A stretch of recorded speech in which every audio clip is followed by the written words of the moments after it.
Hello everybody, welcome back to another video. Today's video is going to be talking about the severe weather that is going to be occurring across the country during Saturday and Sunday, potentially even into Monday across the east. So I would also like to thank you guys so much for subscribing to my channel.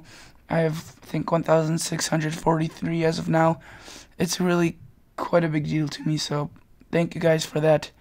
And I really appreciate every one of you for subscribing. I don't think I've ever said this before, but I think it was high time for me to say this. So thank you for that.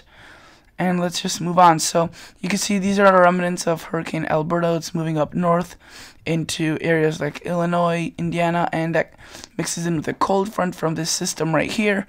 And that passes through. And the main producer of the severe weather for the country is this little system right here. You can see warm front, cold front, and right here is a dry line. I'm pretty sure that's what it is. And you can see this is just clusters of thunderstorms erupting, and this eventually brings down into the Iowa area, Missouri area, Illinois area, and moves down into this southeast. So after that, there are several more occasions of rain, but this is the main one, I think. This one that's going to be occurring with Hurricane Alberto. And also this one that's going to be the remnant, not the remnants, the one that's going to be occurring after. So I think that there's a lot of severe weather coming our way, and you should just definitely stay safe out there because there's definitely a lot to watch. So if we go to total accumulated precip for through the weekend, this is how much you could see, up to 2 inches in the purple spots. So quite a bit. You can see in those areas where the thunderstorms are isolated, there's going to be more. And areas where thunderstorms train over, there's going to be more because this GFS is just simply not that good at forecasting thunderstorms and where they exactly will be. So you just need to watch your radar. That's my best hint of advice, or my best piece of advice.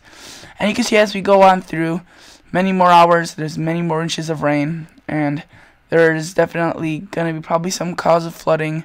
I mean, there's probably going to be some river flooding, street flooding, ponding, so definitely be careful of that. I'd also like to show you the MLCAP and wind crossovers, and this basically tells you where the most favorable environment is for thunderstorms. You could see that anywhere the lighter it gets, you can see that that's pretty high up in the index scales. That's quite a bit of energy, but you can see this is what I'm talking about. Saturday, it's going to be a huge area of just absolute almost reaching the top of the scale on when it comes to energy. So these thunderstorms will be supercharged with lots of heavy rain, and after on you can see it just doesn't those bright colors don't appear that much one time after that. So I think that this severe outbreak could be fairly large. It could be one of the biggest ones of the year, if not the biggest. There's still several more details we need to find out whether it's gonna make it the biggest or not, but there's definitely cause for concern with this one. So we go to pivotal weather. I'll show you the same thing on a different map. Amount of energy, basically. You could see that there's quite a bit of energy throughout the week, but then during the weekend you could see that again is towards the high end of the scales. That is like that reddish, so that's 6,000.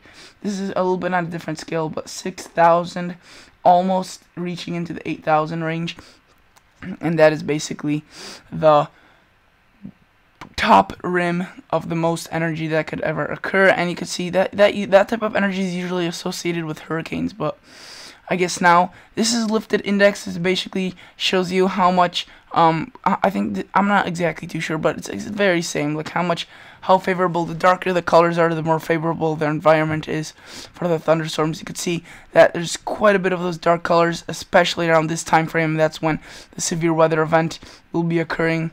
You could see, so quite a bit of concern to be with this system. I would also like to go quickly to the 2-meter temp anomaly temperatures, which just basically show you where the temperatures will be below or above average at a certain time at a certain place. So pick your place at the map, look at the time frame right here, and just go through this. You can see the next couple of days are going to be above average for much of the country, but then from the north there could be a little wave of cooler air that comes through, brings 70s, even potentially 60s, but then a warmer seems to come back up into most of the country. But that is still so far out, but it's becoming more and more likely that we could go in a cooler pattern for a week or two even across the north. And mostly across the country, I don't think it'll be as hot as it was. I mean, some of these temperatures in Texas right now are just insane. In the 100, reaching 110 degrees. If you want to see the actual temperatures, this is another reason why the thunderstorms are going to be so powerful.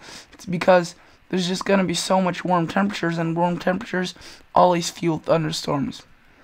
You could see just hundreds in Texas. And like I said, this will be cooler air, so 60s, even 50s along here, but then the warm air spreads back up north, but that is still too far out to tell. But I think we will be going in a cooler period of time.